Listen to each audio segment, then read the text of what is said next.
G'day, Tragic here, and we're going to do another review, and this time it is for Kittens in a Blender, which is a game I quite enjoy, surprisingly enough, because it is super light, super simple card game, fits in this tiny little box. Or does it fit in the box? Actually, I keep it in an Elder Sign box, and the reason why is, unfortunately, while the cards are very, very pretty and they've got great art on them, cute, the cards in this version are very, very flimsy, and if you don't sleeve them, you're in a lot of problem. They're going to get damaged, especially when you play with children, which is what I play this game quite a lot with. So you kind of have to sleeve them, and sleeve they don't fit in the original box. But anyway, Kittens in a Blender, what is this game all about? Well, as the name might lead you to believe, it's about blending cats. Now, I am a huge cat lover, so you can take it as read that it's just a fun thing. The theme is obviously a little bit weird, but it's not nearly as bad as you might think. Now, it works like this. You place both the boxes out like that, and you put the blender in one box and you put the box in the other box. Now, the goal of the game is to get all your cats into the box saved while blending all your opponent's cats. Now, you have this big massive deck of cards, and in the cards are a number of cats of different colors. There's a blue, there's a pink, there's a yellow, and somewhere there's a green. There's 16 of these cards, and they're all different cats. They've all got unique pictures and names, and they're all very, very well drawn and quite cute to look at. The yellow and the green look very similar, but so that's a bit hard for colorblind people. There's no symbol, but that doesn't matter. But anyway, so you have 16 of these cards, and if you're missing a fourth player or you're missing a third player, I would recommend playing minimum 3. You just remove that card completely from the deck. Then you shuffle them all up and you deal to each player 6 cards. Now, if we look at the board, the box, this area here is called the counter, and this area here is the blender. And that makes 3 spaces. So if I had a guy in the box, to move him to the blender would be 1, 2. Now, any people can go in here. It doesn't matter how many cards are in here, this is still one spot. So it's 1, 2, 1, 2. And the goal is to place them in the box. Now, when your turn goes and you have a cat, you can place the cat anywhere. So say I have a hand of 6 cards, and I have 2 cats in them, and I'm green. I can put 1 green in the box and 1 green and the yellow straight into the blender. And that is pretty much the entire crux of the game. Get your cards into the box and the other guy's cards into the blender, but there is a number of action cards inside the game. So if I find them, okay, so this one here, right, it says kitties on the move 3 kittens 1 space, and that's pretty obvious what that does. So say I play this card and I don't want green to be in here, I can move 1, 2, move 2 of his greens out of the box, and I can move my pink guy out of the blender, and that's 3 moves. And that's pretty much, and there's a whole bunch of move cards, and the move cards range from the 3 move I just demonstrated, a 2 move, and a 1 move. And they just move 1 space. And remember, there's 3 spaces on the board, so that's 1 space, 2 space. Now there's a number of other cards. There's Kitten to Blender and Kittens to Box. What this one does, and it's written down here, it's very, very simple. Move all kittens from the blender and the counter to the box. Move all kittens from the counter and the box to the blender. So I could play this and move all these guys out into the blender. Okay? Now, how does this horrible blender thing work? Well, it works like this. So there's 2 types of blend cards. We have the blend pulse and just blend. Now, when you can use either of these cards to blend, but the pulse card can be used to stop a blend. So if someone casts a blend card, we could go, oh, and cast this card to stop it happening. Now, how does a blend work? What happens when you blend, anybody in the blender gets destroyed, and you just put it under the card like that, and they're out of the game forever. And anyone in the box, in this case 2 greens, so it's good for the green to do a blend, they also are placed out of the game forever, like so. Except, probably a good idea to flip that over.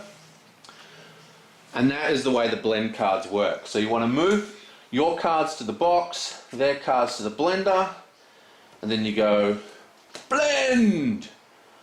And these guys will then get blended. And these guys will then get saved. And that is the goal of the game, is to save your kitties.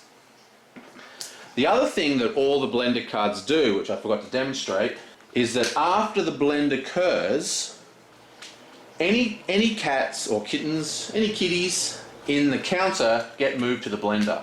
So the blender blends, counter gets moved here, and everyone in the box gets saved. And that is almost it for the cards. There is another couple of cards. We have kitties on the counter. Move all kitties from the blender and the box to the counter. Just empties these 2 piles. Remember, once people have been blended and placed underneath those cards, they're gone. So if I played kitties on the counter, everyone goes into the counter. And remember, it's only 1 space to move there. So I could play, because you play 2 cards a turn, I probably should have told you. So you start with a hand of 6, and then you play 2 cards and draw back up to 6 at the end of your turn. So I could play kitties on the counter, and everyone moves into the counter, and then I could play 3 kitties on the move, and move 1, 2, 3 of mine back into the box. Another really cool card is the dogs in the kitchen, and each player passes their cards to the player on the left. So you swap hands, and this is really cool. This is a very fun card that people really enjoy, you know, because I don't know why, but it's a hit. Every time you cast this card, people laugh and have a good time. Very, very cool card, even though you never really want to cast it, because you want to have your kitties in your hand so you can play them directly into the box, and you want to have blends, preferably blend pulses. Now the game ends as soon as every pulse card and every blend card has been played, and I believe there's 16 of them. And when you, so some people like to put the blend cards at the top of the counter, so people can keep track of how many turns has gone past. Because as soon as the last blend card is played, it's game over. And that is pretty much the entirety of this game. It's got very, very cool drawings. Beautiful.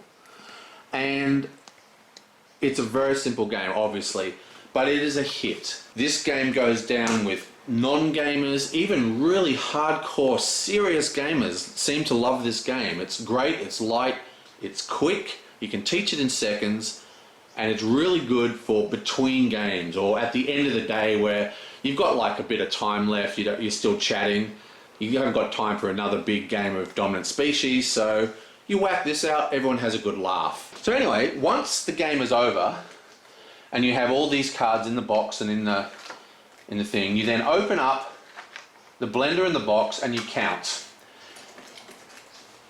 Every kitty in the box is worth 3 points. So at the moment we have 6 points for yellow and 3 points for pink. Okay? And then you count everybody in the blender and it's minus points. Minus 1 point for each one. So there is 1 in the yellow. Okay, so the yellow, oh, he doesn't have one. So there's 2 in the, there's two greens in the blender. So that is, so here's 6 minus 2 is 4 points for green. It's hard to tell the difference between green and yellow, but there's, and 3 points for pink. And that's the way points work. So everybody in the blender is -1, and everybody in the box is +3. And that's pretty much the entirety of this game. Now, it is noted that this is the Closet Nerd Games edition, which I believe is the original edition. And there is another edition, I think it's called by Red Hood, and they ran a Kickstarter a while ago, but it's one of those Kickstarters which I missed, and I'm kind of happy I did because we don't know what's going on with it. I mean, they're still doing updates, but it seems like it's been going for a long time just to print a whole bunch of cards. So people are getting nervous. But anyway, their printing hopefully is going to fix the major problem with this game, and that is that these cards are so flimsy. Playing with kids especially, and they're going to get destroyed. That's why they're all sleeved. Normally I don't bother sleeving my little filler games like this, but you have to for this one. And then once you sleeve it, you can't fit it in the box. So they're going to fix that. And they've also introduced an expansion, which I'm dying to get. I just can't wait for it to finally get released because I'm going to buy it instantly. And that's going to have more kittens, I hope. Maybe adding more players. I'd really like to see another 2 players. This would be a great for 6. And also, hopefully, it's going to have some more cool cards besides just the Move and the Blend, you know, some more interesting ones. But yeah, so if you're looking for a really fun filler game that appeals to everyone and has a very silly theme that everybody goes, oh, that's such a terrible theme, blending kitties, but something about blending kittens, I don't know what it is, but it makes people laugh. People go, no, my kitties, or, you know, it's weird. It's weird. I've never had this game not be a hit. People just seem to love it. So yeah, Kitties in a Blender. Fantastic little filler game. Very, very light. Great for non-gamers. Great for when you have a dinner party and everyone's had a few drinks and they can't hold on to rules very well. And it just goes to show that you can never judge a game by its cover. Because, I mean, I picked up this game simply because it had pictures of cats on it, and I'm a bit of a cat guy. And it stayed on my shelf for a good year before I ever played it. And then one day we were looking, oh, what are we going to play? We've got a bit of time left, no one to go home. I said, oh, I've got this Kitties in a Blender game, let's give it a go. And ever since then, I've been playing it a heap. So you can never judge a game, especially if you're like me, you get stuck into the idea of, you know, deep games or games with lots of rules and complex interactions and strategies and stuff. And you forget that some of the simplest games can be so fun because it's not about thinking, it's not about being strategic, it's just about having a good laugh with your mates, and that is what this game is. Nice little game. Check it out. Kitties in a Blender.